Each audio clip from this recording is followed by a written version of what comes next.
لا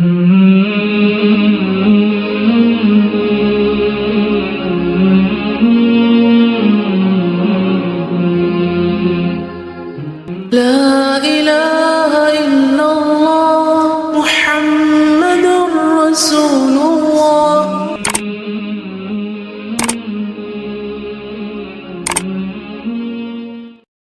اما بعد فاعوذ باللہ من الشیطان الرجیم. بسم اللہ الرحمن الرحیم.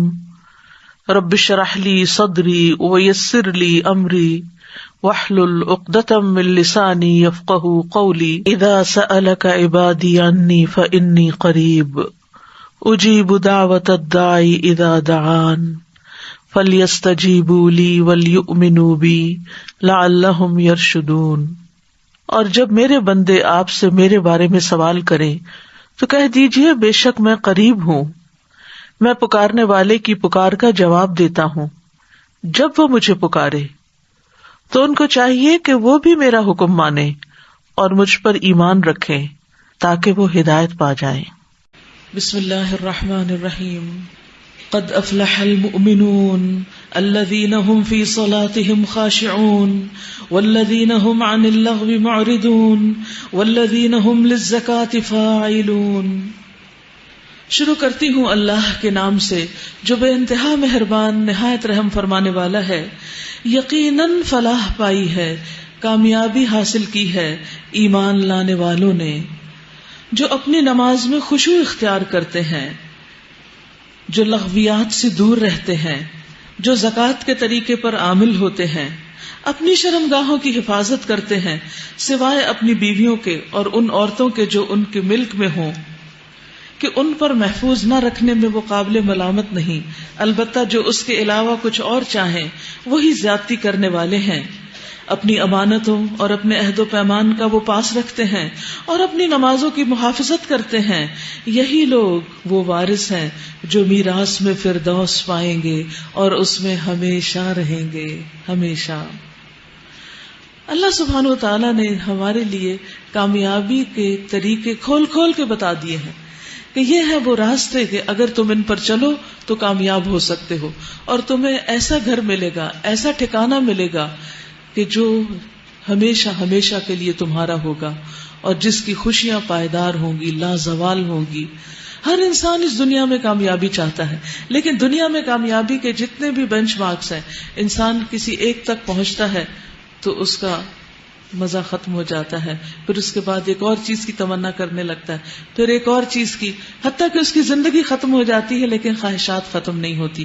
ہاں، جو شخص جنت تک پہنچ جائے پھر وہ جنت میں جا کر کبھی وہاں سے ٹلنا نہیں چاہے گا. اس سے آگے کوئی مقام ہی نہیں جس کی وہ تمنا کرے، کیونکہ اسی کے اندر اللہ سبحانہ وتعالیٰ اتنی ویرائٹی رکھیں گے، اتنا کچھ ہر جمعے کو مزید عطا کریں گے کہ انسان اس اگلے ہفتے تک کے لیے صرف ان چیزوں کو ہی دیکھ دیکھ کر اور استعمال کر کے خوش ہوگا کہ اتنے میں مزید مل جائے گا اور پھر مزید مل جائے گا اور مزید مل جائے گا.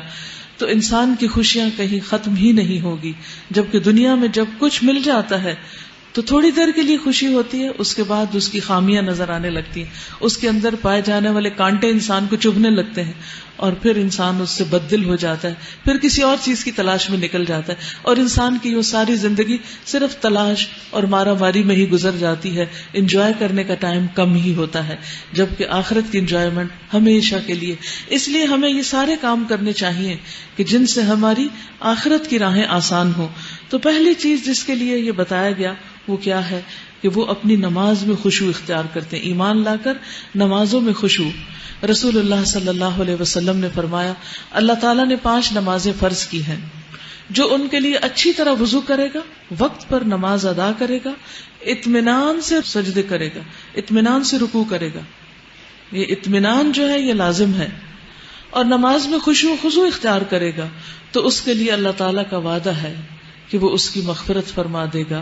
اور جو ایسا نہیں کرے گا اس کے لیے اللہ کا کوئی وعدہ نہیں، چاہے تو بخش دے اور چاہے تو عذاب دے. تو اس لیے نماز پڑھ کر بھی اگر سزا ہی ملنی ہے تو پھر ہمیں چوکنا ہونا چاہیے کہ وہ کون سی نماز ہے کہ جو واقعی ہمارے لیے کامیابی کا ذریعہ بن جائے. تو اس کی شرائط کیا ہے؟ اچھی طرح وضو، وقت پر نماز اور اطمینان سے رکوع اور سجود، اور اس کے علاوہ یہ کہ دھیان ہمارا اللہ سبحانہ تعالیٰ کی طرف ہو، اور صرف ظاہر میں ہی نہیں ہم ساکن ہو، اندر بھی ہماری توجہ اللہ تعالیٰ کی طرف ہو. لیکن افسوس یہ کہ اس امت میں سب سے پہلے خشوع ہی اٹھایا گیا. آپ نے فرمایا کہ اس امت سے سب سے پہلے خشوع اٹھا لیا جائے گا، حتیٰ کہ تمہیں ایک بھی خشوع کرنے والا نظر نہیں آئے گا. انسان یہ تلاش کرے گا کہ میں کسی کو دیکھوں کہ اس کی نماز تو خشوع والی ہو، لیکن کہیں بھی یہ نظر نہیں آئے گا، کیونکہ ہر کوئی اتنی افراتفری اور جلدی میں ہوتا ہے، اور دنیا بھر کے مسائل نماز میں یاد آتے ہیں. لہذا نماز میں تو دل کم ہوتا ہے، اور نماز ختم کرنے اور بوجھ اتارنے کی فکر زیادہ ہوتی ہے. تو اس لیے جنت الفردوس پانے کے لیے ضروری ہے کہ ہم اپنی نمازوں کی طرف توجہ کریں. والذین هم عن اللغو معرضون، وہ جو لغو کاموں سے، یعنی جو فضول، لا یعنی، لا حاصل، بیکار، بے مقصد، بے معنی قسم کے کام، جن باتوں یا کاموں کا کوئی فائدہ نہیں ہوتا، ان چیزوں سے بچ کر رہتے ہیں اور اپنے اوقات کو زیادہ سے زیادہ مفید چیزوں میں گزارتے ہیں. اور اس میں آپ دیکھیے کہ چونکہ ہم دنیا میں امتحان کے لیے ہیں، تو اپنے آپ کو جو شخص امتحان کے کمرے میں سمجھے گا وہ اپنے اوپر بہت سی خود ہی پابندیاں لگا لے گا. یہ بتائیے کہ جب آپ ایگزام دینے کے لیے جاتے ہیں تو وہاں اگر آپ کے سامنے آپ کی پسندیدہ مووی لگا دی جائے تو آپ کیا کریں گے؟ وہ دیکھنے بیٹھ جائیں گے؟ اتنے تھکاوٹ کا وقت، اتنا سٹریس ہے، اتنا پڑھا ہے سال بھر میں نے، تو تھوڑا میں اب ذرا ریلیکس کر لوں، انجوائے کر لوں. کریں گے؟ نہیں کریں گے. کیوں؟ کیونکہ آپ امتحان میں ہیں. آپ اپنا موبائل ساتھ لے جائیں گے اور وہاں بیٹھ کر فرینڈز سے چیٹنگ کرتے رہیں گے؟ نہیں کریں گے. کیوں نہیں کریں گے؟ کیونکہ آپ امتحان کے کمرے میں ہیں. آپ وہاں اپنی فیس بک کھول لیں گے؟ نہیں. کیوں؟ کیونکہ آپ وہاں پر اپنے امتحان کے کمرے میں ہیں. مومن ساری زندگی کمرہ امتحان میں ہے، اس لیے وہ کسی بھی چیز کو ہاتھ لگاتا ہے تو احتیاط سے کہ اس میں میرا وقت تو نہیں ضائع ہو رہا. وہ گھنٹوں ادھر ادھر آوارہ گردی نہیں کرتا. پہلے لوگ گلیوں بازاروں میں آوارہ گردی کرتے تھے، اب لوگ نیٹ پہ بیٹھ کے آوارہ گردی کرتے ہیں. ایک کلک کیا، وہاں سے کچھ اور پڑھ لیا، وہاں سے کسی اور طرف نکل گئے. یعنی اگر کوئی ریسرچ بھی کرنی ہو تو با مقصد نہیں ہوتی، بے مقصد ہوتی ہے. اور ادھر ادھر گھوم پھر کے حاصل کیا ہوتا ہے؟ ذہن کی پراگندگی اور توجہ کا نہ رہنا. یعنی اب ہر شخص اس مسئلے اور بیماری کا شکار ہے کہ وہ فوکس نہیں کر پاتا، کیونکہ اس کا فوکس کسی ایک چیز پر ہے ہی نہیں، اس کے سامنے کوئی ایک منزل نہیں. اتنا کچھ کھل چکا ہے کہ وہ کسی ایک جگہ پر جم کر کچھ کر ہی نہیں پاتا. تو ہمیں جب بھی فضول کام کرنے کو دل چاہے تو سوچے میں تو کمرہ امتحان میں ہوں اور میں کمرہ امتحان میں اس کو افورڈ نہیں کر سکتا. والذین هم للزکاۃ فاعلون، وہ لوگ جو زکوٰۃ کے طریقے پر عامل ہوتے ہیں، یعنی ایسے کام کرتے ہیں جس سے نفس کا تزکیہ ہوتا ہے، کردار، اخلاق، گفتگو، ہر چیز کے اندر ایک پاکیزگی ہوتی ہے. کیونکہ ایمان انسان کی زندگی میں ایک انقلاب پیدا کر دیتا ہے، اور انسان نہ صرف یہ کہ بظاہر کاموں میں اپنا وقت ضائع نہیں کرتا، فضول مشغلوں میں، اسی طرح وہ اپنے اندر پر بھی بہت چیک رکھتا ہے کہ میرے دل کی حالت کیا ہے، میری سوچ کیا ہے، میں اس وقت کس کے بارے میں برا سوچ رہا ہوں، کہیں کسی کے بارے میں کوئی غل، حسد اور حقد تو نہیں. تو وہ اپنے تمام چیزوں کے اندر پاکیزہ ہوتے ہیں. والذین هم لفروجہم حافظون، خصوصاً ان کی پاکیزگی ان کے شہوانی خواہشات کے معاملے میں ہوتی ہے کہ وہ اپنی شہوانی خواہشات کو، سیکشل ڈیزائرز کو کنٹرول میں رکھتے ہیں، ان کو بے محابہ نہیں چھوڑ دیتے. اور جنسی تسکین کے لیے جو رستہ اللہ نے بتایا ہے بس صرف اسی رستے پر جاتے ہیں، اس کے علاوہ کسی اور رستے پر نہیں. اس لیے وہ اپنی شرمگاہوں کی حفاظت کرتے ہیں، سوائے اپنی بیویوں کے اور ان عورتوں کے جو ان کی ملک یمین میں ہوں، کہ ان پر محفوظ نہ رکھنے میں وہ قابل ملامت نہیں. اور اب چونکہ غلامی کا دور ختم ہو چکا ہے، آج کسی عورت کو خرید کر ملک یمین نہیں بنایا جا سکتا، تو اس لیے صرف شادی کا طریقہ ہی باقی رہ گیا ہے جس سے انسان اپنے ان جذبات کی تسکین کر سکتا ہے. فمن ابتغى وراء ذلك فاولئك هم العادون، البتہ جو اس کے علاوہ کچھ اور چاہیں وہی زیادتی کرنے والے ہیں. یعنی حرام راستے اختیار کریں، پروسٹیٹیوشن کا راستہ، یا نکاح متع، یا وقتی نکاح، یا نکاح کے ایسے طریقے کہ جس میں صرف لطف اٹھانا ہی مقصود ہو اور ذمہ داری لینی مقصد نہ ہو تو ان چیزوں سے پرہیز کرنا لازم ہے. والذین ھم لاماناتہم وعہدہم راعون، وہ جو اپنی امانتوں اور اپنے عہد و پیمان کا پاس رکھتے ہیں. امانت چاہے مال کی شکل میں ہو، چاہے راز کی شکل میں ہو، کسی کی بات کی شکل میں ہو، یا کسی ذمہ داری اور ڈیوٹی کی شکل میں ہو، ان سب چیزوں کو بہت احتیاط سے رکھتے ہیں. اور پھر یہاں دیکھیے صرف امانت نہیں، امانات کا لفظ استعمال ہوا ہے، یعنی ایک سے زیادہ، یعنی بہت ساری چیزوں میں امانت ہوتی ہے. وعہدہم راعون، اور اپنے عہدوں کی نگرانی کرتے ہیں جو انہوں نے اللہ اور بندوں کے ساتھ کیے ہوئے ہوتے ہیں. والذین ھم علی صلواتہم یحافظون، اور وہ اپنے نمازوں کی حفاظت کرتے ہیں. پہلے خشوع کی بات کی، یہاں پر حفاظت کی بات کی. اول و آخر دونوں طرف نماز ہے، دونوں طرف نماز. اس لیے سب سے زیادہ ہمیں زندگی میں جس چیز کی فکر کرنی چاہیے وہ نماز ہے. اور حفاظت میں کیا چیز ہے؟ اوقات نماز، آداب نماز، اس کے ارکان، اجزاء، وضو کی فکر، اور نماز سے متعلق جتنی بھی چیزیں ہیں ان سب کی پوری پوری احتیاط، تاکہ نماز میں کوئی خلل نہ آئے. اولئک ھم الوارثون، یہی لوگ وارث ہیں. الذین یرثون الفردوس، وہ فردوس کو وراثت میں پائیں گے. ہم فیہا خالدون، جس میں وہ ہمیشہ رہیں گے. تو جنت مومن کی وراثت ہے، اصل وراثت جنت ہے. رسول اللہ صلی اللہ علیہ وسلم نے فرمایا تم میں سے کوئی ایسا نہیں جس کے دو ٹھکانے نہ ہو، ایک جنت میں اور دوسرا جہنم میں، دونوں جگہ پلاٹ ملے ہوئے ہیں آپ کو. جب انسان مر جائے گا، دوزخ میں چلا جائے گا، تو جنت والے اس کے اس ٹھکانے کے وارث ہو جائیں گے، وہ اس پہ قبضہ کر لیں گے. اور اسی طرح ادروائز. تو اللہ سبحانہ وتعالیٰ کے اس قول کا یہی معنی ہے اولئک ھم الوارثون. اور فردوس جو ہے وہ جنت کا اعلیٰ ترین مقام ہے، جس کی چھت رب کریم کا عرش ہے، یعنی اس میں رب کا قرب بہت زیادہ ہے. پھر فرمایا وَلَقَدْ خَلَقْنَا الْإِنسَانَ مِنْ سُلَالَةٍ مِّن طِينٍ. پھر انسان کی تخلیق کے مراحل کو ذکر کیا گیا. اللہ سبحانہ وتعالیٰ کی قدرت نظر آتی ہے یہاں. ہم نے انسان کو مٹی کی سط سے بنایا، پھر اسے ایک محفوظ جگہ ٹپکی ہوئی بوند میں تبدیل کیا، پھر اس بوند کو لوتھڑے کی شکل دی، پھر لوتھڑے کو بوٹی بنا دیا، پھر بوٹی کی ہڈیاں بنائیں، پھر ہڈیوں پر گوشت چڑھایا، پھر اسے ایک دوسری ہی مخلوق بنا اٹھایا. کس قدر حیرت انگیز بات ہے کہ کس طرح اللہ سبحانہ وتعالیٰ انسان کی تخلیق کرتا ہے. کیا اللہ کے سوا کوئی اور خالق بھی ہے؟ ہرگز نہیں. کوئی نہیں جو ماں کے پیٹ میں اتنے مرحلوں سے گزار کر اتنا بہترین خوش شکل انسان تیار کرتا ہے. فتبارک اللہ احسن الخالقین، بہت ہی بابرکت ہے اللہ جو سب سے بہترین خالق ہے. ثم انکم بعد ذلک لمیتون، پھر اس کے بعد تم سب کو ضرور مرنا ہے، پھر قیامت کے روز یقیناً تم اٹھائے جاؤ گے. جیسے پیدا کیے گئے ایسے ہی موت دی جائے گی، پھر ایسے ہی موت کے بعد دوبارہ اٹھا لیے جاؤ گے. اور تمہارے اوپر ہم نے 7 راستے بنائے، تخلیق کے کام سے ہم کچھ نابلد نہ تھے، اور آسمان سے ہم نے ٹھیک ٹھیک حساب کے مطابق ایک خاص مقدار میں پانی اتارا. یعنی ہر سال جتنی بارش اترتی ہے اتنا ہی پانی آسمان کی طرف چڑھتا ہے. یعنی سمندروں سے جو پانی ایویپوریٹ ہو کر بادل بنتے ہیں اور پھر وہ بارش نیچے اترتی ہے، اس میں 1 ملی لیٹر کا بھی فرق نہیں ہوتا. یہ اللہ سبحانہ وتعالیٰ کا اندازہ ہے. اب آپ دیکھیے ہوا جو غیر محسوس چیز ہے کس طرح آتی ہے اور بادل اٹھا کے لے جاتی، اور پھر وہ ایک مخصوص جگہ پر جا کر برستے ہیں اور وہاں سے پانی گھومتے گزرتے پھر سمندر میں آ گرتا ہے اور پھر وہاں سے دوبارہ بادل بن جاتے ہیں. تو یہ جو واٹر سائیکل ہے یہ اللہ سبحانہ وتعالیٰ کے ایک مقرر اندازے کے مطابق کام کر رہا ہے، اور یہ سب بقدر ہے. اللہ نے اس کی بھی تقدیر مقرر کر رکھی ہے. فَأَسْكَنَّاهُ فِي الْأَرْضِ، اور اس کو زمین میں ٹھہرا دیا ہے. یعنی اگر آپ دیکھیں تو زمین کے اندر واٹر پلیٹ موجود ہے، جہاں سے بھی آپ کھودتے ہیں کہیں کم فیٹ اور کہیں زیادہ فیٹ گہرائی تک جا کر بہرحال پانی اپنے لیے نکال لیتے ہیں. تو یہ پانی اللہ سبحانہ وتعالیٰ نے ہی انسان کے لیے وہاں محفوظ کر دیا. اگر یہ سارا پانی زمین کے اوپر ہوتا تو ہم کہاں ہوتے، پھر ہمارے رہنے کی جگہ نہ ہوتی. تو اللہ تعالیٰ نے سمندر کو ایک خاص مقصد کے لیے بنایا اور ہمارے پینے اور استعمال کے لیے میٹھا پانی زمین کے اندر سٹور کر دیا.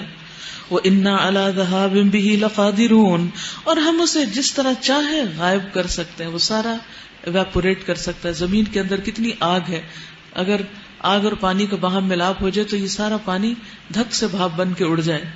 فَأَنشَأْنَا لَكُمْ بِهِ جَنَّاتٍ مِّن نَخِيلٍ، پھر اس پانی کے ذریعے سے ہم نے تمہارے لیے کھجور اور انگور کے باغ پیدا کر دیے، تمہارے لیے ان باغوں میں بہت سے لذیذ پھل ہیں اور ان سے تم روزی حاصل کرتے ہو۔ اور وہ درخت بھی ہم نے پیدا کیا جو طور سینا سے نکلتا ہے، تیل بھی لیے ہوئے اگتا ہے اور کھانے والوں کے لیے سالن بھی ہے۔ کون سا؟ اولیوز، زیتون۔ زیتون سالن اور تیل دونوں ہے۔ رسول اللہ صلی اللہ علیہ وسلم نے فرمایا زیتون کا تیل سالن کے طور پر استعمال کریں، ڈپ کر کے اس میں کھاؤ، سر اور بدن پر لگاؤ، یہ مبارک درخت سے حاصل ہوتا ہے۔ جس طرح راتوں میں سے ایک رات جس میں قرآن اترا وہ مبارک، دنوں میں سے جمعہ کا دن مبارک، اسی طرح درختوں میں سے زیتون کا درخت مبارک۔ کون کون کھاتا ہے زیتون؟ سب نہیں کھاتے۔ زیتون بہت ہی مفید چیز ہے، جو کہ ہمارے علاقے میں اگتا نہیں ہے، اس لیے ہمارا بچپن سے ٹیسٹ ڈیولپ نہیں ہوا، اور زیتون کے تیل کا بھی، لیکن چونکہ یہ مبارک ہے تو اس کو مبارک سمجھ کر کچھ نہ کچھ اس کا حصہ ضرور استعمال کریں، چاہے اسکن پر کریں، چاہے کھانے میں کریں، چاہے اس کے پھر اولیوز کو کھائیں، لیکن آپ کی فوڈ میں اس کو استعمال ہونا چاہیے، کیونکہ یہ فائدہ اور تاثیر کون بتا رہا ہے؟ کوئی ڈاکٹر نہیں بتا رہا، یہ اللہ سبحانہ وتعالیٰ بتا رہے ہیں کہ یہ مبارک درخت سے نکلتا ہے۔ لیکن ایک بات ہے، کسی بھی چیز کو کھانے میں اعتدال ضروری ہے، اتنا نہ کھانا شروع کر دیں کہ حد سے گزر جائیں۔ حضرت عائشہ کہتی ہے کہ رسول اللہ صلی اللہ علیہ وسلم وفات پا گئے اور آپ نے ایک دن میں 2 مرتبہ روٹی اور زیتون کا تیل پیٹ بھر کے نہیں کھایا، یعنی یہ نہیں کہ صبح شام کھانا شروع کر دیں، نبی صلی اللہ علیہ وسلم نے ایسا نہیں کیا، اس ناشتے میں کافی ہے۔ اور حقیقت یہ ہے کہ تمہارے لیے مویشیوں میں بھی ایک سبق ہے، ان کے پیٹوں میں جو کچھ ہے اسی میں سے ایک چیز ہم تمہیں پلاتے ہیں، یعنی دودھ، اور تمہارے لیے ان میں بہت سے دوسرے فائدے بھی ہیں، ان کو تم کھاتے ہو اور ان پر اور کشتیوں پر سوار بھی کیے جاتے ہو۔ یعنی اللہ سبحانہ وتعالیٰ کی کچھ اور نعمتوں کا ذکر ہے تاکہ انسان غور و فکر کرتا رہے۔ جو شخص غور و فکر کرتا ہے وہ ان میں سے کسی بھی چیز کو دیکھتا ہے تو اس کو اللہ یاد آ جاتا ہے، اس کے دل میں اللہ کی یاد آتی، وہ اللہ تعالیٰ کا شکر کرتا ہے، پھر اس کا دل اللہ سے کنیکٹڈ ہو جاتا ہے، اور اس طرح اس کے دل میں اللہ کی محبت بڑھنے لگتی، کیونکہ ہر چیز میں اس کو خدا کی یاد محسوس ہوتی۔ تو اللہ تعالیٰ اپنی نعمتوں کو خاص طور پر بیان کرتے ہیں تاکہ انسان ان کی طرف توجہ کرے۔ وَلَقَدْ أَرْسَلْنَا نُوحًا إِلَىٰ قَوْمِهِ فَقَالَ يَا قَوْمِ اعْبُدُوا اللَّهَ مَا لَكُم مِّنْ إِلَٰهٍ غَيْرُهُ أَفَلَا تَتَّقُونَ۔ ہم نے نوح علیہ السلام کو اس کی قوم کی طرف بھیجا، اس نے کہا اے میری قوم کے لوگو، اللہ کی بندگی کرو، اس کے سوا تمہارے لیے کوئی اور معبود نہیں، کیا تم ڈرتے نہیں ہو؟ اس کی قوم کے جن سرداروں نے ماننے سے انکار کیا وہ کہنے لگے کہ یہ شخص کچھ نہیں ہے مگر ایک بشر تم ہی جیسا، اس کی غرض یہ ہے کہ تم پر برتری حاصل کرے، یعنی الزام لگانے لگے، اگر اللہ کو بھیجنا ہوتا تو فرشتے بھیجتا۔ یہ بات تو ہم نے کبھی اپنے باپ دادا کے وقتوں میں سنی ہی نہیں کہ بشر رسول بن کر آئے، کچھ نہیں، بس اس آدمی کو ذرا جنون لاحق ہو گیا، جیسے آج کل لوگ کہتے ہیں دیندار لوگوں، کچھ مدت اور دیکھ لو شاید افاقہ ہو جائے۔ نوح علیہ السلام نے کہا پروردگار، ان لوگوں نے جو میری تکذیب کی ہے اس پر اب تو ہی میری نصرت فرما۔ ہم نے اس پر وحی کی کہ ہماری نگرانی میں اور ہماری وحی کے مطابق کشتی تیار کر، پھر جب ہمارا حکم آ جائے اور تنور ابل پڑے، یعنی زمین سے پانی نکلنے لگے، تو ہر قسم کے جانوروں میں سے ایک ایک جوڑا لے کر اس میں سوار ہو جا، اور اپنے اہل و عیال کو بھی ساتھ لے لے، سوائے ان کے جن کے خلاف پہلے فیصلہ ہو چکا، بیوی بیٹا۔ اور ظالموں کے معاملے میں مجھ سے کچھ نہ کہنا، ان کے بارے میں کوئی سفارش نہیں کرنا، یہ اب غرق ہونے والے ہیں۔ پھر جب تو اپنے ساتھیوں سمیت کشتی پر سوار ہو جائے تو کہہ شکر ہے اللہ کا جس نے ہمیں ظالم لوگوں سے نجات دی، الحمدللہ الذی نجانا من القوم الظالمین، وقل رب انزلنی منزلا مبارکا وانت خیر المنزلین، اور کہہ پروردگار مجھ کو برکت والی جگہ اتار اور تو بہترین جگہ دینے والا ہے۔ اس قصے میں بڑی نشانیاں ہیں اور آزمائش تو ہم کر کے رہتے ہی ہیں، آزمائش تو ضروری ہے، یعنی یہ دنیا امتحان کی جگہ ہے، اس میں نیک لوگوں کا اور برے لوگوں سب کا امتحان ہو رہا ہے، اور پھر کامیاب وہی ہیں جو اس امتحان میں بہت سنجیدہ ہو کر وقت گزاریں اور کامیابی تک پہنچیں۔ ثم انشأنا من بعدهم قرنا آخرین، پھر ان کے بعد ہم نے ایک دوسرے دور کی قوم اٹھائی، پھر ان میں خود انہی کے قوم کا ایک رسول بھیجا جس نے انہیں دعوت دی کہ اللہ کی بندگی کرو، تمہارے لیے اس کے سوا کوئی اور معبود نہیں، کیا تم ڈرتے نہیں ہو؟ یعنی اللہ کی نافرمانی کر کے اس کی قوم کے جن سرداروں نے ماننے سے انکار کیا اور آخرت کی پیشی کو جھٹلایا، جن کو ہم نے دنیا کی زندگی میں آسودہ کر رکھا تھا. یعنی عمومی طور پر یہ بات دیکھی جاتی ہے کہ دنیا میں جن لوگوں کو نعمتیں زیادہ مل جاتی ہیں وہی اللہ کی نافرمانیاں زیادہ کرتے ہیں. وہ کہنے لگے کہ یہ شخص کچھ نہیں مگر ایک انسان تم ہی جیسا، جو کچھ تم کھاتے ہو وہی یہ کھاتا ہے اور جو کچھ تم پیتے ہو وہی یہ پیتا ہے. اب اگر تم نے اپنے ہی جیسے ایک بشر کی اطاعت قبول کر لی تو تم گھاٹے میں ہی رہو گے. یہ تمہیں اطلاع دیتا ہے کہ جب تم مر کر مٹی ہو جاؤ گے اور ہڈیوں کا پنجر بن کر رہ جاؤ گے اس وقت تم قبروں سے نکالے جاؤ گے. بعید، بالکل بعید ہے یہ وعدہ جو تم سے کیا جا رہا ہے. یعنی قیامت وغیرہ کچھ نہیں آنی، یہ محض انہوں نے اپنی طرف سے باتیں بنائی ہوئی ہیں. زندگی کچھ نہیں مگر بس یہی دنیا کی زندگی، یہی ہم کو مرنا اور جینا ہے اور ہم ہرگز اٹھائے جانے والے نہیں.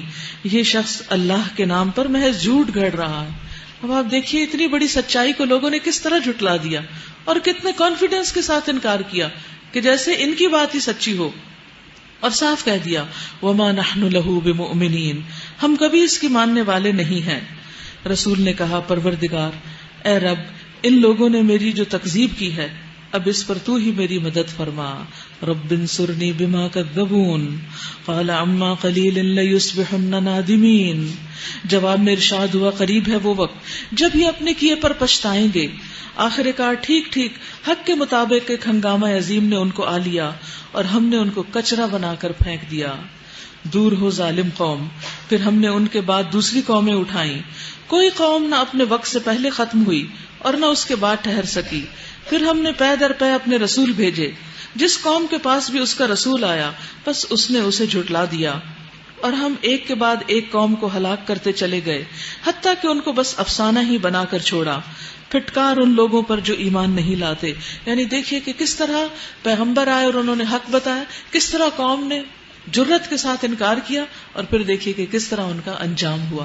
تو ہمارے لیے سبق کیا ہے ان واقعات میں؟ ان واقعات میں ہمارے لیے سبق یہ ہے کہ ہم انکار کا رویہ اختیار نہ کریں، بلکہ اس کے مقابلے میں پیغمبروں کی بات کو مان لیں، اقرار کریں، اور جس طرح اللہ تعالی ہم سے چاہتے ہیں ویسی زندگی بسر کریں تاکہ آخرت میں کامیاب ہو سکیں. ثم انشأنا من بعدهم قرونا آخرین. پھر ہم نے ان کے بعد دوسری قومیں اٹھائیں. کوئی قوم نہ اپنے وقت سے پہلے ختم ہوئی اور نہ اس کے بعد ٹھہر سکی. پھر ہم نے پے در پے اپنے رسول بھیجے. جس قوم کے پاس بھی ان کا رسول آیا اس نے اسے جھٹلا دیا، اور ہم ایک کے بعد ایک قوم کو ہلاک کرتے چلے گئے. سب قوموں نے یہی معاملہ کیا، انکار کیا، مذاق اڑایا پیغمبروں کا. پھر بالآخر اللہ تعالیٰ نے ان کو ہلاک کر دیا، حتیٰ کہ ان کو بس افسانہ ہی بنا کر چھوڑا. پھٹکار ان لوگوں پر جو ایمان نہیں لاتے. ثم ارسلنا موسیٰ واخاہ ہارون. پھر ہم نے موسیٰ اور اس کے بھائی ہارون کو اپنی کھلی نشانیوں اور کھلی صنعت کے ساتھ فرعون اور اس کے آیان سلطنت کی طرف بھیجا، مگر انہوں نے تکبر کیا اور بڑی دو کی لی. کہنے لگے کیا ہم اپنے ہی جیسے دو آدمیوں پر ایمان لے آئیں، اور آدمی بھی وہ جن کی قوم ہماری بندی ہے، یعنی غلام ہے. پھر انہوں نے دونوں کو جھٹلا دیا اور ہلاک ہونے والوں میں جا ملے. یعنی ان کو انکار کرنے کے لیے ایک اور بہانہ ہاتھ آ گیا کہ یہ غلام قوم کے لوگ ہیں. یہ بھی ایک بہت ہی عجیب سی ذہنیت ہوتی ہے جس میں لوگوں کو ان کے والدین یا ان کے خاندان سے ہی محض پہچانا جاتا ہے، ان کے ایمان لانے کو نہیں دیکھا جاتا. اس پیمانے پر اگر آپ لوگوں کو پرکھیں گے تو پھر حضرت بلال کے بارے میں کیا کہتے ہیں، ان کا کون سا خاندان تھا اور ان کا کون سا قبیلہ تھا، اور ان کی دنیاوی جاہ و جلال میں کون سی چیز پھر انسان پیش کر سکتا ہے. ان کے لیے سب سے بڑی دولت ایمان تھا. ہر انسان کے لیے سب سے بڑی دولت اس کا ایمان اور عمل صالح ہوتا ہے. لوگوں کو ان کے اصل حال پر پرکھنا چاہیے، نہ کہ صرف خاندانوں پر کہ کس کا باپ کون تھا اور ماں کون تھی. اللہ تعالیٰ قرآن پاک میں فرماتے یخرج الحی من المیت، کہ اللہ مردہ سے زندہ کو نکالتا ہے. یعنی بعض اوقات ایک جاہل ان پڑھ ماں باپ کے بچے انتہائی پڑھے لکھے اور روشن خیال ہو سکتے ہیں. اور موسیٰ علیہ السلام کو ہم نے کتاب عطا فرمائی تاکہ لوگ اس سے رہنمائی حاصل کریں. کتاب آتی اسی لیے اللہ کی طرف سے تاکہ لوگ اس کو پڑھیں، اس کو سیکھیں، سمجھیں اور اس کے مطابق عمل کریں. اور ابن مریم اور اس کی ماں کو ہم نے ایک نشان بنایا اور ان کو ایک سطح مرتفع پر رکھا، بلند جگہ پر جو اطمینان کی جگہ تھی اور چشمے اس میں جاری تھے. یا ایھا الرسل کلوا من الطیبات واعملوا صالحا انی بما تعملون علیم.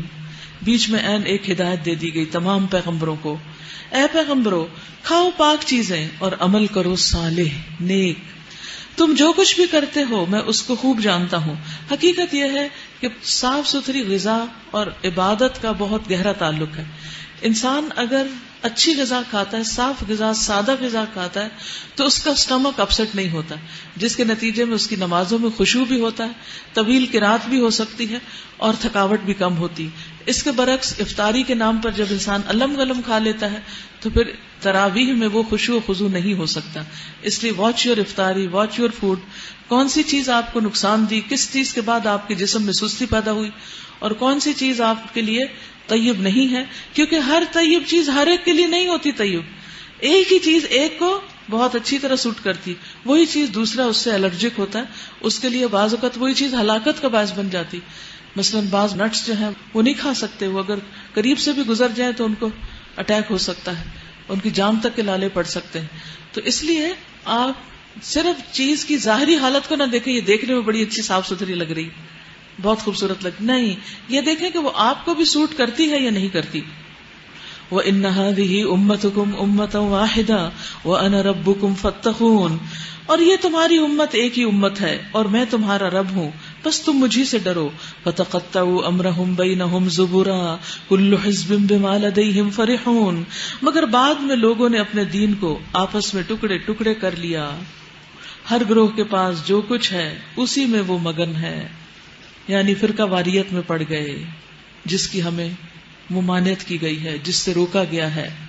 حدیث میں آتا ہے اللہ تعالیٰ تمہارے لیے 3 باتوں کو پسند کرتا ہے کہ تم اس کی عبادت کرو، اس کے ساتھ کسی کو شریک نہ کرو، اور اللہ کی رسی کو مل کر مضبوط تھامے رکھو اور تفرقہ نہ کرو.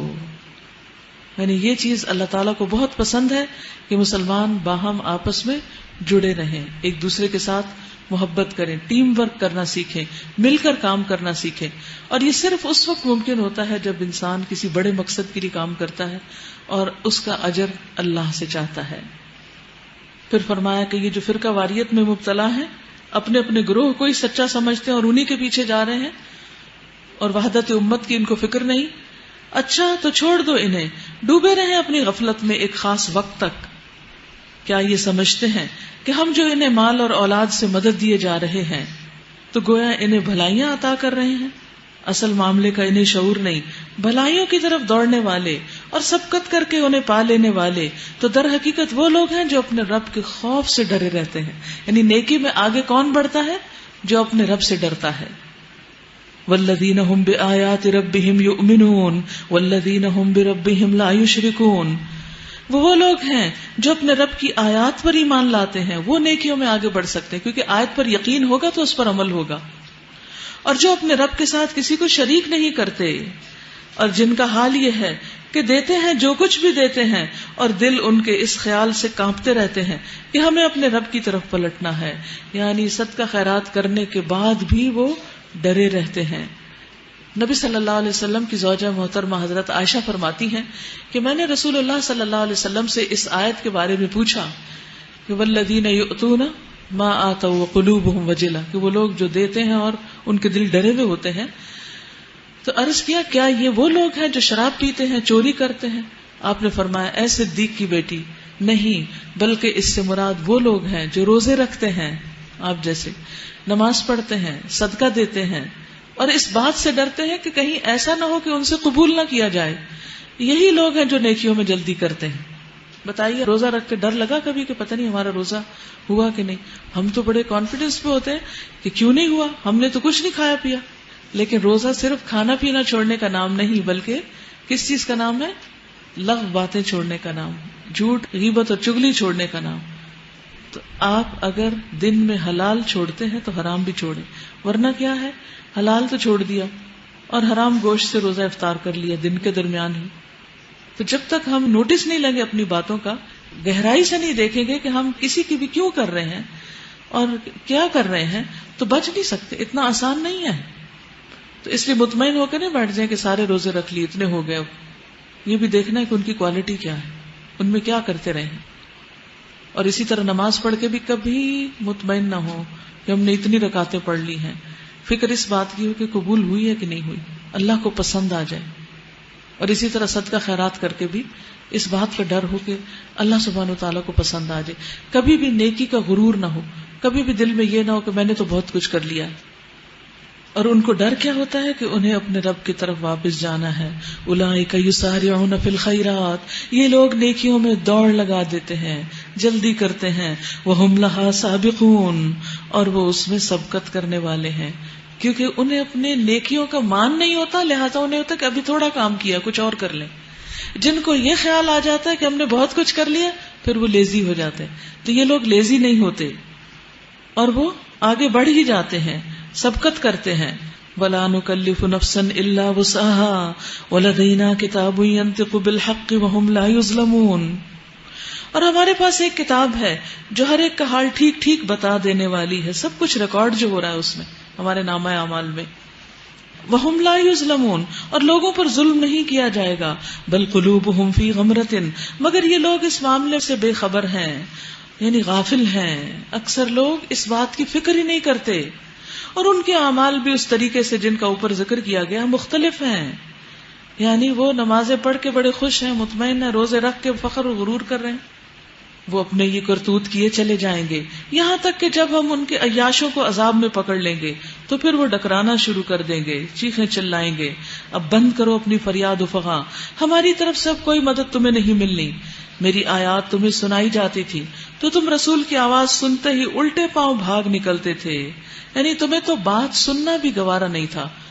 قرآن کی بات، اللہ کی بات، رسول اللہ صلی اللہ علیہ وسلم کی بات تم سننا نہیں چاہتے تھے. اپنے گھمنڈ میں اس کو خاطر میں نہیں لاتے تھے، اپنی چوپالوں میں اس پر بیٹھ کے باتیں چھانٹتے اور بکواس کیا کرتے تھے، یعنی مذاق اڑاتے تھے اور رسول اللہ صلی اللہ علیہ وسلم اور آپ کی لائی ہوئی تعلیمات کا. تو یاد رکھیے، اگر آج بھی کوئی لطیفہ یا فن یا کسی بھی نام پر دین کا مذاق اڑاتا ہے یا دین کو ہلکی چیز سمجھتا ہے تو وہ بھی اسی انجام سے دوچار ہوگا. تو کیا ان لوگوں نے کبھی اس کلام پر غور نہیں کیا، یا وہ کوئی ایسی بات لایا ہے جو کبھی ان کے اسلاف کے پاس نہ آئی تھی؟ یعنی یہ پیغمبر کوئی نئی بات تو تمہیں نہیں دے رہے، یہ تو پہلے بھی پیغمبر دیتے رہے ہیں.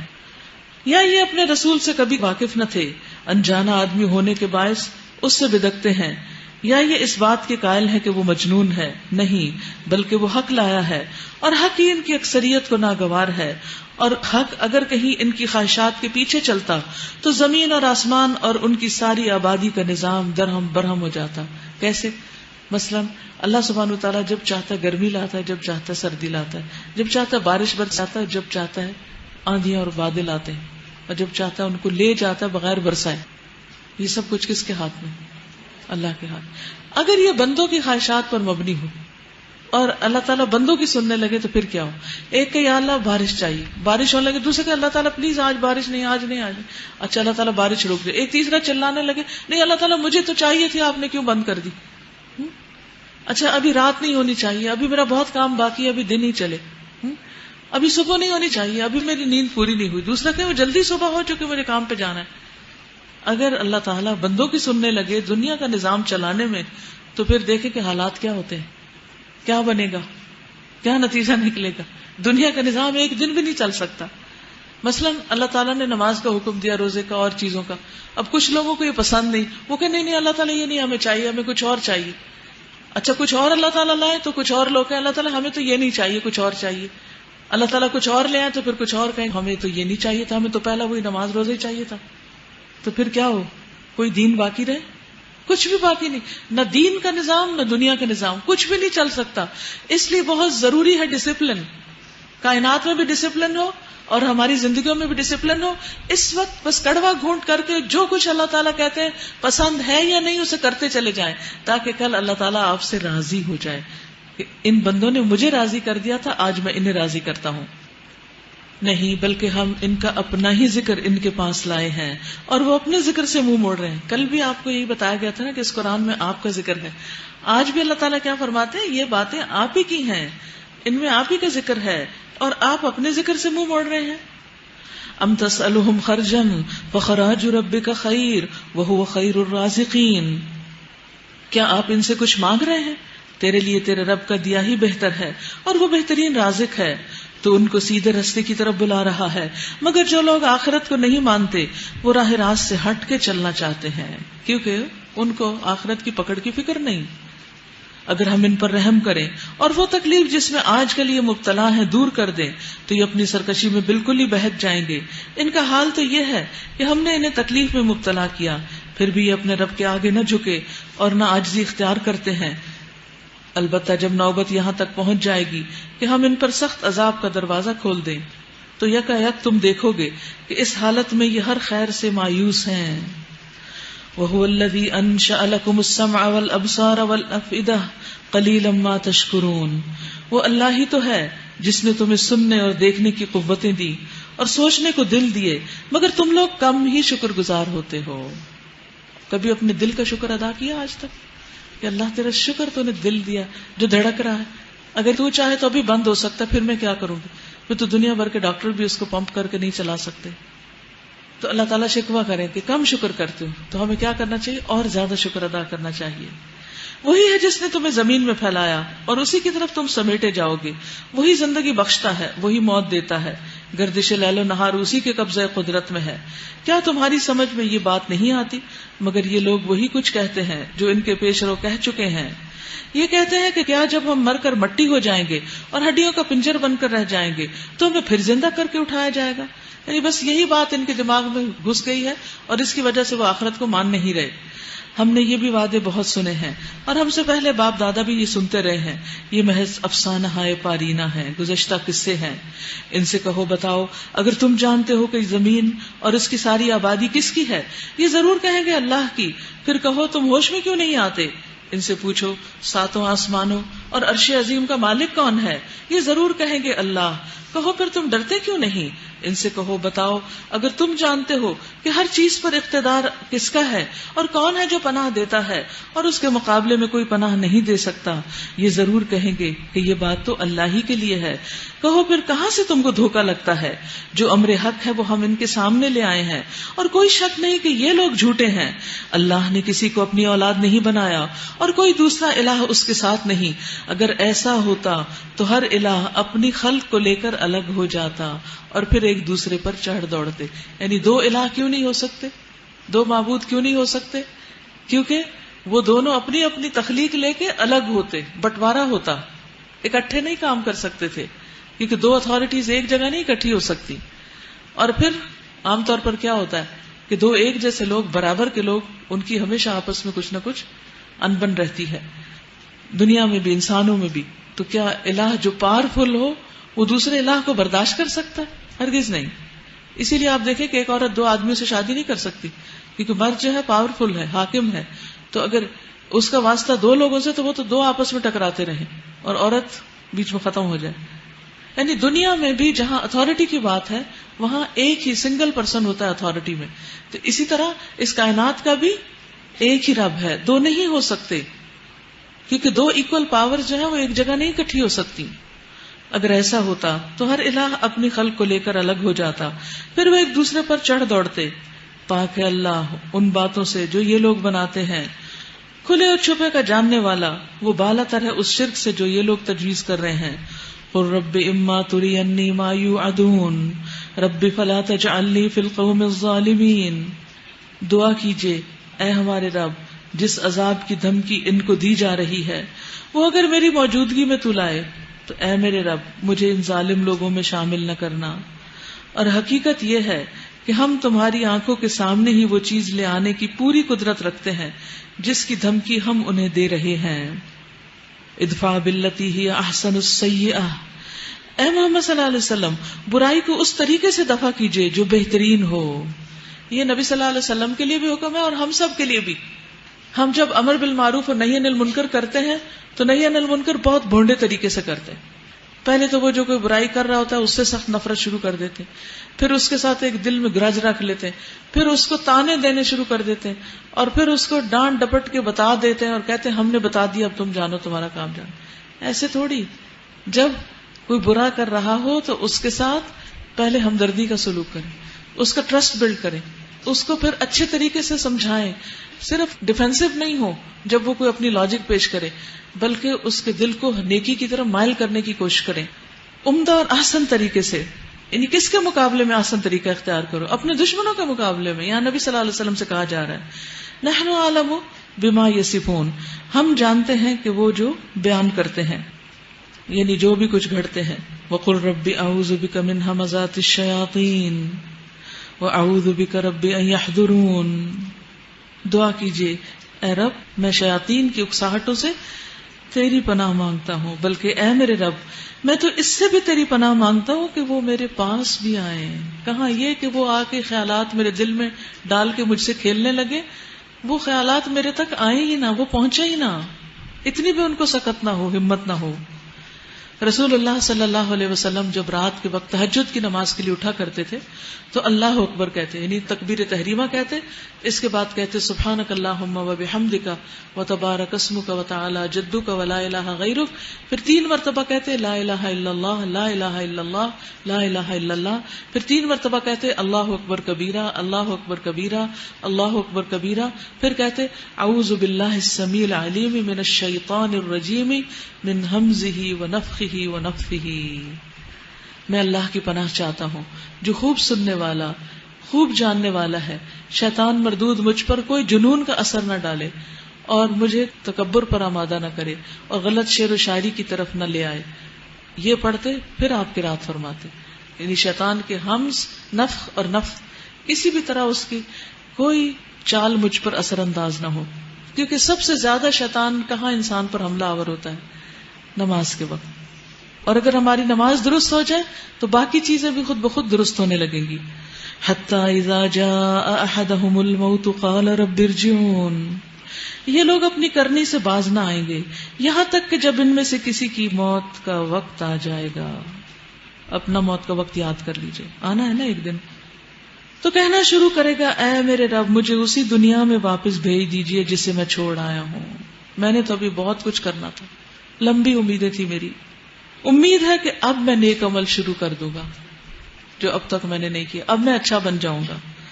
کیا اسے واپس بھیج دیا جائے گا اس کے رونے دھونے سے؟ ہرگز نہیں. یہ تو بس ایک بات ہے جو وہ بک رہا ہے.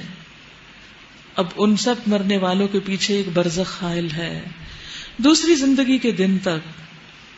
اب پردہ حائل ہو گیا، دنیا کی طرف بھی اور آخرت کی بیچ میں آ گئے، ٹرانزٹ پیریڈ میں، درمیان میں. نہ آگے جا سکتے نہ پیچھے جا سکتے، بس انتظار کرو اب قیامت کے قائم ہونے کا. فَإِذَا نُفِخَ فِي الصُّورِ، پھر جب سور میں پھونک مار دی جائے گی، فَلَا أَنْصَابَ بَيْنَهُمْ يَوْمَئِذٍ وَلَا يَتَسَاءَلُونَ، پھر اس دن ان کے درمیان کوئی رشتہ نہ رہے گا، کوئی رشتہ، نہ ماں باپ نہ بہن بھائی نہ دوست، کوئی نہیں پہچانے گا. تصور کیجئے کسی ایسی جگہ کا جہاں آپ کو کوئی نہ جانتا ہو، کیسی گھبراہٹ ہونے لگتی تھوڑی دیر کے بعد. اور آپ کسی سے بھی بات کرنا چاہیں کوئی بات نہ سنے آپ کی، آپ پکارے کوئی آپ کی طرف متوجہ نہ ہو، کتنا مشکل وقت ہو. تو وہ ایک دوسرے کو پوچھیں گے بھی نہیں قیامت کے دن. اس دن جن کے پلڑے بھاری ہوں گے وہی فلاح پائیں گے، جن کے نیک اعمال زیادہ ہوں گے وہی کامیاب ہوں گے، اور جن کے پلڑے ہلکے ہوں گے وہی لوگ ہوں گے جنہوں نے اپنے آپ کو آپ گھاٹے میں ڈال لیا، خود نقصان میں ڈالا، اور وہ جہنم میں ہمیشہ رہیں گے. یاد رکھیے کچھ عمل ایسے ہیں جن سے نامہ اعمال وزنی ہو جاتا ہے، پلڑے بھاری ہو جاتے ہیں، میزان بھاری ہو جاتے ہیں. ان میں سب سے پہلے حسن اخلاق، اچھے اخلاق سے معاملہ کرنا، دوسرے کے ساتھ خندہ پیشانی سے بات کرنا، آرام سے بات کرنا. نبی صلی اللہ علیہ وسلم نے فرمایا میزان میں حسن اخلاق سے زیادہ بھاری کوئی چیز نہیں، یعنی تھوڑا سا بھی ہوگا تو ایک دم وزن زیادہ ہو جائے گا. اسی طرح نبی صلی اللہ علیہ وسلم نے فرمایا کہ یہ 2 کلمے ہیں جو زبان پہ ہلکے ہیں، ترازو میں بہت بھاری ہیں اور رحمان کو بہت عزیز ہیں. کون سے؟ سبحان اللہ وبحمدہ سبحان اللہ العظیم. پھر الحمدللہ کہنا میزان کو بھر دیتا ہے، اور سبحان اللہ کہنا آدھا میزان بھر دیتا ہے. تو کثرت سے الحمدللہ کہیں، شکر گزار بن جائیں. ورنہ جن کے پلڑے ہلکے ہوں گے انہوں نے اپنے آپ کو خود خسارے میں ڈالا، وہ جہنم میں ہمیشہ رہیں گے. آگ ان کے چہروں کی کھال چاٹ جائے گی، ان کے فیس کی سکن اتر جائے گی اور ان کے جبڑے باہر نکل آئیں گے. کبھی وہ جلی ہوئی کھوپڑیاں دیکھیں کہ جس میں دانت باہر آ جاتے ہیں، آنکھوں کے صرف ہولز ہوتے ہیں، ناک کا بس صرف ہول ہوتا ہے، کوئی سکن نہیں چہرے پر. ایسے بھیانک چہروں والے، ان سے کیا کہا جائے گا جب ان کے جبڑے باہر نکل آئیں گے؟ کیا تم وہی لوگ نہیں ہو کہ میری آیات تمہیں سنائی جاتی تھی؟ میری آیات تمہیں سنائی جاتی تھی، آپ کو بھی سنائی جاتی تو تم انہیں جھٹلاتے تھے. نہیں، الحمدللہ آپ سب تو ماننے والے. کبھی بھی آیات کو، اللہ کا حکم سن کے یہ نہ کہیں یہ نہیں میں کر سکتی اور میں یہ نہیں کروں گی، یہ نہیں کہنا چاہیے. وہ کہیں گے اے ہمارے رب، ہماری بدبختی ہم پہ چھا گئی، ہم واقعی گمراہ لوگ تھے. اے رب اب ہمیں یہاں سے نکال دے، پھر ہم ایسا قصور کریں تو ظالم ہو گئے. اللہ تعالیٰ جواب دے گا دور رہو میرے سامنے سے، دور ہو جاؤ، پڑے رہو اسی میں اور مجھ سے بات تک نہ کرو. تم وہی لوگ تو ہو کہ میرے کچھ بندے جب کہتے تھے اے ہمارے رب ہم ایمان لائے، ہمیں معاف کر دے، ہم پر رحم کر، تو سب رحیموں سے اچھا رحیم ہے، تو تم نے ان کا مذاق بنا لیا، یہاں تک کہ ان کی ضد نے تمہیں یہ بھی بھلا دیا کہ میں بھی کوئی ہوں، اور تم ان پر ہنستے رہے. آج ان کے اس صبر کا بدلہ میں نے یہ دیا کہ وہی کامیاب ہیں. پھر اللہ تعالیٰ ان سے پوچھے گا بتاؤ زمین میں تم کتنے سال رہے؟ وہ کہیں گے 1 دن. ہم وہاں ٹھہرے. دنیا کی یہ زندگی کتنی زیادہ لگے گی ہمیں؟ صرف 1 دن. یہ دن کا بھی کچھ حصہ لگتا، پورا دن بھی نہیں رہے. شمار کرنے والوں سے پوچھ لیجئے، ارشاد ہوگا تھوڑی ہی دیر ٹھہرے ہو نا، کاش تم نے یہ اس وقت جانا ہوتا. آج ہمیں بتا دیا گیا ہے کہ یہ دنیا کا وقت بہت تھوڑا ہے، اس کو سنجیدگی سے گزارنا ہے، کمرہ امتحان میں سمجھنا ہے اپنے آپ کو. کیا تم نے یہ سمجھ رکھا تھا کہ ہم نے تمہیں فضول ہی پیدا کیا؟ افحسبتم انما خلقناکم عبثا وانکم الینا لا ترجعون. اور یہ کہ تمہیں ہماری طرف کبھی پلٹنا ہی نہیں، تم سمجھتے تھے ایسے من موجی کرنے کے لیے دنیا میں بھیجے گئے اور واپسی نہیں ہے، آخرت کچھ بھی نہیں، اسی لیے تم آخرت سے بے نیاز ہو کے عمل کرتے رہے. فتعالی اللہ الملک الحق، بہت بلند و بالا ہے اللہ جو بادشاہ حقیقی ہے. الملک الحق لا الہ الا ہو، کوئی الہ اس کے سوا نہیں. رب العرش الکریم، رب ہے معزز عرش کا. ومن يدع مع الله الہا آخر لا برہان له به فانما حسابه عند ربه انه لا يفلح الكافرون. اور جو کوئی اللہ کے ساتھ کسی اور کو معبود پکارے جس کے لیے اس کے پاس کوئی دلیل نہیں، یعنی شرک کی، تو اس کا حساب اس کے رب کے پاس ہے. ایسے کافر کبھی بھی فلاح نہیں پا سکتے، یعنی وہ آخرت میں جب اللہ کے حضور حاضر ہوں گے تو ان کو پکڑ لیا جائے گا. وَقُلْ رَبِّ اغْفِرْ وَارْحَمْ وَأَنْتَ خَيْرُ الرَّاحِمِينَ. اور آپ کہہ دیجئے اے میرے رب درگزر فرمائیے اور رحم کیجئے، تو سب رحیموں سے اچھا رحیم ہے. قیامت کے دن اللہ سبحانہ وتعالیٰ کس کو اپنے عرش کے سائے تلے جگہ دے گا؟ جو اللہ کی خاطر آپس میں محبت کرتے ہیں، وہ نور کے ممبروں پر ہوں گے. وآخر دعوانا ان الحمد للہ رب العالمین. سبحانک اللہم وبحمدک، اشہد ان لا الہ الا انت، استغفرک واتوب الیک. السلام علیکم ورحمۃ اللہ وبرکاتہ.